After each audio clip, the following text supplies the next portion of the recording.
Andito ako sa Longke. April 16. Andito ako sa Longke. Ito. Bibili ako ng ulam. Kasi halos hindi ako nakatulog gabi-gabi.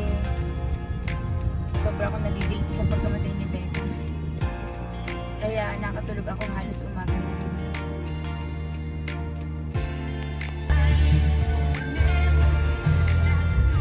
April 16, andito ako sa Longke. Bibili ako ng ulam, 3 klase. Kasi magdamag halos ako hindi nakatulog eh. Kaiisip kay Rebecca. Kaya ngayon lang ako nagising, kaya bibili na lang ng ulam. Ito Longke.